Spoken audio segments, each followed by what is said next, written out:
Indian கிட்ஸ்லேருந்து இப்போ வரைக்கும் எல்லாருக்கும் ரொம்ப பிடிச்ச மேங்கோ பார் ஈஸியாக எப்படி பண்ணுறது பார்க்கலாம். ஒரு மேங்கோ எடுத்துகிட்டு அது காயாக இருந்தாலும் பரவாயில்ல, கொஞ்சம் பழமாக இருந்தாலும் பரவாயில்ல, தோல் சீவிட்டு அதை ஸ்லைஸாக கட் பண்ணி கொஞ்சம் ஒரு 1/4 டம்ளர் மட்டும் தண்ணி சேர்த்து இந்த மாதிரி நல்லா கொள்ளைவாக வர வரைக்கும் வேக வச்சு எடுத்துகிட்டு அதை ஆறுனதுக்கப்புறம் மிக்ஸி ஜாரில் சேர்த்துட்டு நல்லா மை பேஸ்ட்டாக அரைச்சிக்கணும்.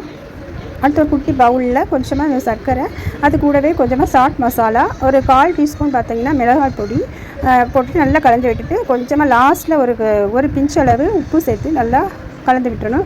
இப்போ இந்த அரைச்சதை வந்து ஃபில்டர் பண்ணிக்கணும். உங்களுக்கு நாராக இருந்துச்சுன்னா ஃபில்டர் பண்ணிக்கோங்க.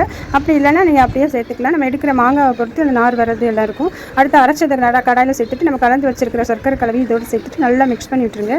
மிக்ஸ் பண்ணி ஒரு கன்சிஸ்டன்சியாக வந்ததுக்கப்புறம் ஒரு பிளேட்டில் வந்துட்டு கொஞ்சமாக நெய் அப்ளை பண்ணுற பிளேட்டில் அப்படியே அப்ளை பண்ணி விட்டுருங்க. அவ்வளோதான். இதை ஒரு நாள் நல்லா வெயிலில் காய வச்சு எடுத்துட்டிங்கன்னா நம்மளுக்கு கையிலே எப்படி எடுக்கிற மாதிரி சூப்பரான மேங்கோ பார் ரெடி ஆயிடும்.